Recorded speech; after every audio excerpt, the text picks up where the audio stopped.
sesishilo abasikhoya sathi sisekhosi Bay Cultural Festival kulapho ke hayisanga umuntu bethu uzibonakala ba intoni na umuntu bethu abekhaya sihlala ke mukelunga indawo ngoba nemene cream asongathi ubulisa ekhaya Molotete ndasekhaya khaya utsho manje uzithuthe uba ngubani isiduko sakho igama lakho Makentsinga nensibazana elokho ngumhlaba zala ngombhobho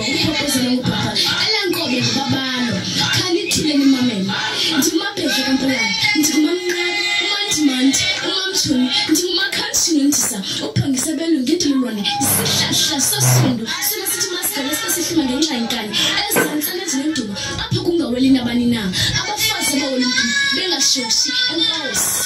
Wacho kamnandi mlaze ekhaya manje wayibheka le yacaca le yavakala queen khake uxelele manje baba izube iqueen apha kwenciyo kuqala kwenzeke njani manje awukhayisele nje ekhaya umbukeli tata ukuze ndifikele kwabanga ndikulo ndiqale ndapractice nocoach wami ndapractice ndizimisele ndaze ke ndakhethwa ngomnye ubamba ngomnye competition ndiyeke ndazimisele ndazicela kubantu bami ndiyintoni ndazithi kuba ndiyintomto ndizithembile ndizazi kubantu bami ndaze ke ndakhethwa ukuba ndibe yiqueen in 9 years to 10 years enkosi wacho kamnandi unene ithethayo egqibeleni ethi enkosi imbeko yana libaluleke kakhulu ungathi ndasekhaya mhlawumbe ujonge wena ngephupha lakho okanye ikamva lakho ujonge yakho bebomi bakho tata mina ndikhula kwilali engathathi ntweni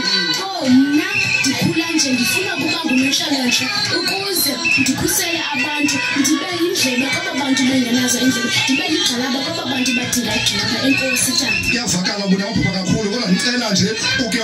ukhuthaze umbukeli ekhaya olingana nawe nokuhlobo loziphatha ungahamba kasiphathe kanjani mntasekhaya mina ndifuna uthi kuwe iza apha enqileni kubalulekile kuba intombi yenqile xa uyintombi yenqile uhlala kowenu intsimbi yesithandathu ibetha wena uphi ukowenu uye uziphathe kakuhle enkosi tata uyavula ngokwakho ke mbukela ekhaya kumnandi xa bethetha ngokwabo bethetha nani ngoba yena nto ibaluleke kakhulu leyo ungayindawo wena njilo nathi kusekuninzi esomphathela kona